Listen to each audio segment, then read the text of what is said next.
Welcome back to Ask Any Questions with the BBC Scottish Symphony Orchestra. My name's Alex Gascoine. I'm a violinist in the orchestra, and it's my great pleasure to welcome two of my very dear friends, two of our cellists, Jill de Groote and Rudi de Groote. Hi, Jill. Hi, Rudi. Hi, Alex. Lovely to see you. How are you? Great. How are you? Very good. Very good. Enjoying the weather, Rudi? Goodness, yeah, absolutely. Just like South Africa. Absolutely, just like South Africa. You must miss it most of the year. Do you miss South Africa? Well, it's been almost more than 25 years since I lived there, so I don't really remember what it was like, but yeah, I certainly miss the good weather. But however, living in Norway for the last 3 years, so Glasgow weather's not so bad anymore. Of course, yeah, because you've only been back in the SSO. Well, it was only about 3-4 months before we went under lockdown. Because you left you were principal cello. Well, actually, you've had more jobs than just about anybody I know. Because you were an extra player, weren't you? Then you were number 3. Then you were number 2. Then you got the principal job. Then you went to Scottish Opera, English National Opera. Where else did you go? Bergen, and back to the SSO last year. Very, very happily. Very good. Well, it's wonderful to have you back, and Jill, to have your husband back in the orchestra. Yeah, it's great. Yeah, it's so long as I get to be boss at home, he can be boss at work. That's fine by me. That sounds like a very good arrangement, shall we say? I'm glad I don't work with my wife. I don't think either of I don't think that would work very well at all. So we've got some questions for you. So Reeve.piano on Instagram asks, my hands can get sweaty and it's really hard for me to hold the bow. I tried gloves, but I can't control the bow as well. Any tips? Yeah, I mean, personally, I think that's an issue we all have to deal with at different times. I mean, if you're performing in different concert halls and when the weather's like it is now, I mean, you're going to go through different periods where either your hands are going to be fine or you're going to get sweaty. For me, it's just something you have to just learn to deal with and play through. If you're playing a concerto with an orchestra and you get nervous, your hands are going to sweat more than usual. So it's just something it has to be sort of in your repertoire of tools as to how you deal with performing. I mean, there's things you can do, like you blow on your fingers. A lot of you, I often see a lot of performance doing that. That sort of just dries the sweat off. A lot of pianists carry a little cloth around with them before they play a performance. They clean the keys and their fingers. I couldn't give you much more constructive advice. I think Jill has an idea. Well, certainly I always have my duster just behind me anyway. And if you've got a cloth seat, it's a bit ghastly, but sometimes just rubbing your hand quickly on the cloth seat before you start playing.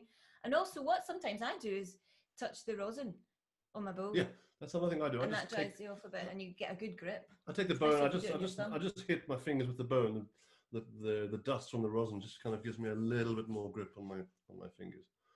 Not too much to shift at all. Yes, you're going to get stuck, aren't you? Just touch.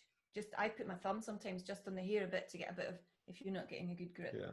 Yeah. She could experiment with different. You get little covers for the bow. Grips. Things you can do, little grips, which you could just take the frog off the bow and slide it. Like it's sometimes made out of a material or a type of leather or plastic. You can actually buy dedicated things designed for that. You can go online and bow check grips, websites such as thestringzone.com or what are the other websites? I think it's something you could just Google.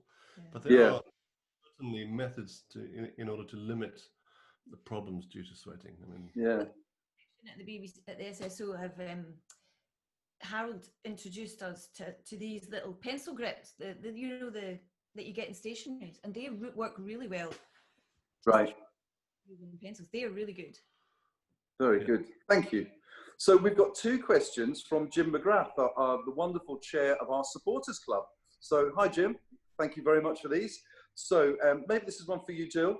I greatly enjoyed your video of the tango.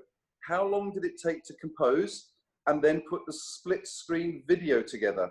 How many parts are there? Well, there were 8 parts, so we did 4 each.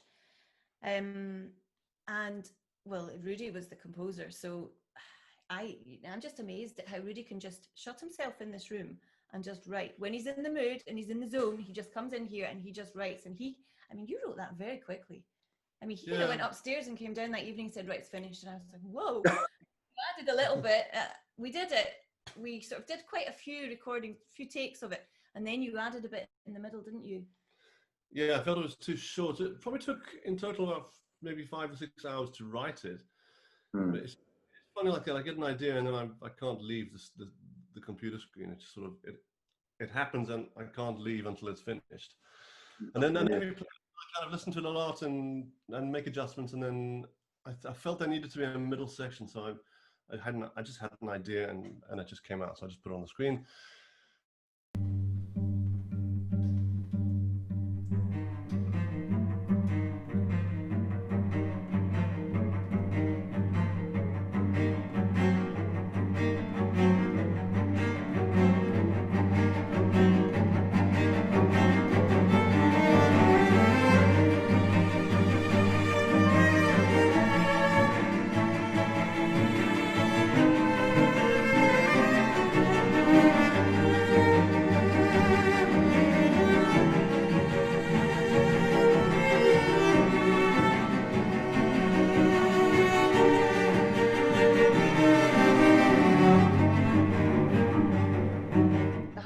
Was actually getting Rudi to agree to dressing up because when did it kind of look tango? It's because we watched Strictly Come Dancing, and so I had this idea in my head of how we would do, and it didn't come out quite so well as because I had actually greased my hair back and totally like they do, the ladies do in a bun, and then had all this really dark makeup on.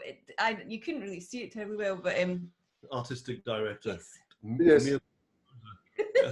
But, yeah, good hat on, so we managed to get him to dress up, which was the hardest part actually. Well, no, the hardest for me, was putting the video to the music and syncing it all up, and then doing that 8 times and getting that to work, and then figuring out how to get 8 screens on in the picture. And anyway, it was a great learning curve, and we thoroughly enjoyed doing it. It was such good fun. There's more to come. There's more to come. Brilliant. And so many people watched it. It had loads of hits, didn't it? Incredible. I couldn't believe it. Goodness, just amazing. Amazing support. I remember, do you remember going on the South America tour? I don't know whether you did it, Rudi, but when we went to the tango clubs in Buenos Aires and places like that on tour, and I couldn't believe it. It's just amazing what they do, the way they dance, and it's very erotic, isn't it, tango? Oh, yeah. It is. It really is. That's magic. And it was really good fun. Enjoyed that very much. Yeah. So, Rudi, maybe this is a question for you. So this is Jim's second question. The 20th century cello repertoire, concerto repertoire, is not huge, but it is bigger than the well-known pair by Shostakovich. Are there others you would recommend? And are there any concertos that you'd like to play with the SSO? Yeah, great question. I think I agree. I think there's far more lesser known works out there which are fantastic. My favorite being the Barber Concerto. It's known to be probably one of the hardest, if not the hardest, concerto in the repertoire. I mean, it's fiendish. It's quite contemporary in its character. It's not. I think when people hear the name Barber, they think of the Adagio and it's rich, warm music. But there's a cello concerto and a cello sonata. The cello sonata being really romantic in nature. But the concerto's a much bigger deal. It's for the orchestra as well. It's kind of like Walton. Walton went in that direction with his symphony. It's very difficult, fiendish for the orchestra. Yeah, and is like that. Fiendish. I'd love to do. If I could do one with the orchestra, I would be inclined to challenge myself and learn the Barber properly. It's a great, and it's not played very often because of its difficulty.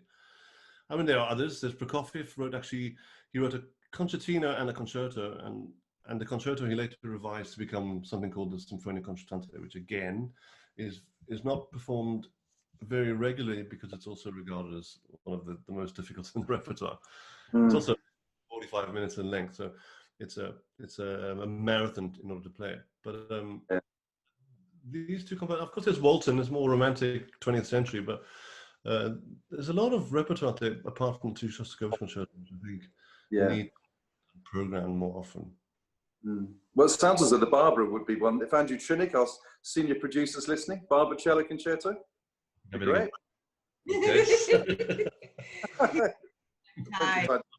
time. Yeah. So Jill, here's a question for you. This is from Lydia. Now, Jill, you do a lot of singing, don't you, that not everybody knows about? You do a lot of singing. You have singing lessons. You're very good. So Lydia asks, who is your favourite singer? Barbara Streisand.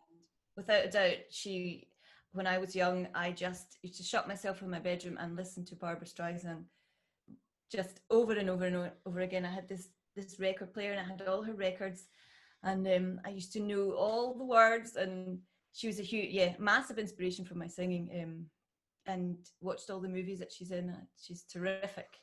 And the control and the colour she has in her voice I don't know if there's anyone that comes close really for me. And of course she's done a load of acting as well, and you do some acting as well, don't you?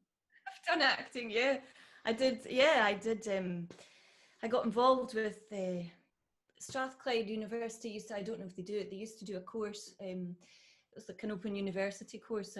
So I did that for a couple of years, and then I met quite a lot of people who were keen to set up little theatre groups, and I got involved with a number of people, and then it just spread out, and I was able to incorporate cello playing into some of the plays that we put on as well, and which was great because I could bring the two together. But I remember the first play that I did was in the Ramshorn Theatre just near where the City Hall is, and I remember it was Jane Eyre. And I remember just before I went on for my first scene, I remember thinking I felt sick with nerves in my stomach, but I remember thinking, do I feel less nervous going on to act than I would if I was going on to play the cello? And yes, I was less nervous going on to act to play the cello. I presume that's because it wasn't expected of me to be good, because this wasn't my profession. But I thoroughly enjoyed acting. It was a real experience, and yeah, maybe one day I can get back to doing some things. In a perfect world, do you wish you'd done that as a career instead of the cello? I mean, you're a hugely successful cellist. Do you wish you'd done the acting and singing instead? Yeah, I do actually. Don't fire me for saying that, but yes, possibly. I mean, the two kind of go hand in hand a bit. I love, the orchestra side of it, and I love the glamour of orchestra playing on the stage and things like that. I love all that. And, some of the roles I did when I was acting were not glamorous at all. They were really cool. I think the two go hand in hand for me, really. Very good. Jill and Rudi, it's such a pleasure talking to you. And you're going to do some playing for us now, aren't you? So what are you going to play? We're doing the third and fourth movements of a little duet by Boismortier, French composer, 1659 to 1755, I think. Great. I think he wrote 6 sonatas for 2 cellos, and this is the third one. Just the last 2 movements, lentement and gigue. Very good. Listen, it's lovely to talk to you. Really looking forward to hearing you, and really looking forward to seeing you as soon as we can meet up again, because it's a bit grim, isn't it? This not being able to see and work with each other. It's lovely to see you, and thank you very much for chatting this morning. Thank you, Alex. Thank you. Take care. Bye. Bye.